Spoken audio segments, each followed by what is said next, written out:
आता बघा इथे आपण सॉइलचे सॅम्पल घेतलेले आहे.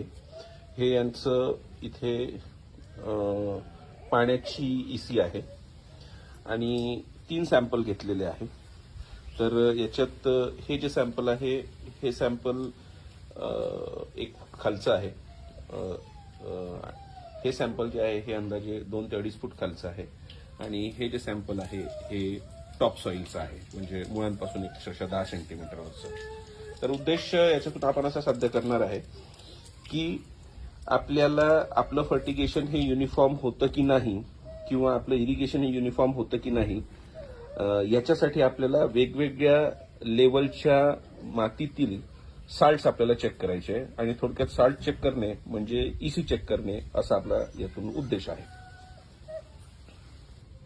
आता इथे बघा यांच्या पाण्याची जी ईसी आहे ती 0.49 मिलीसिमन्स पर सेंटीमीटर एवढी ही ईसी आहे पाण्याची. आता ईसी चेक करताना सॉइल आणि पाण्याचं जे प्रपोर्शन आहे, म्हणजे ईसी आपण 2 प्रकारचं मोजतो. एक असतं ऍक्च्युअल सॉइलची ईसी आणि दुसरी जी ईसी असते ती असते एक्स्ट्रॅक्ट सोल्युशन ईसी. तर आपल्याला जी मोजायची आहे ती एक्स्ट्रॅक्ट सोल्युशनची ईसी मोजायची.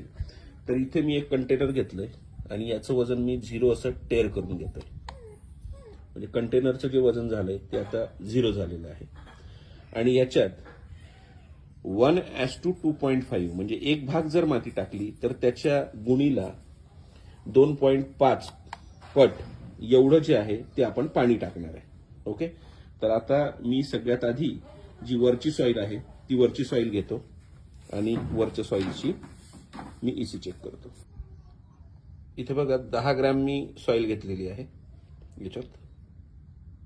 तर इथे बघू शकता इथे 10 ग्रॅम सॉइल आणि 25 ग्रॅम म्हणजे 25 मिली हे पाणी घेतलेलं आहे. पाण्याची मूळ ईसी जी होती ती 0.49 होती आणि अशा पद्धतीने आपण ही टॉप सॉइल घेतली आहे आणि टॉप सॉइलचं सॅम्पल आपण चेक करतो. आता बघा हे जे द्रावण आहे हे मी पूर्णपणे ढवळून घेतलेलं आहे अशा पद्धतीने.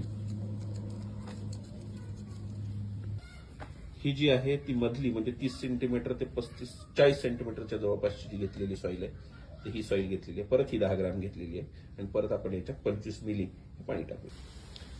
ही जी टॉप सॉइल होती ही त्याची ईसी आहे 0.53.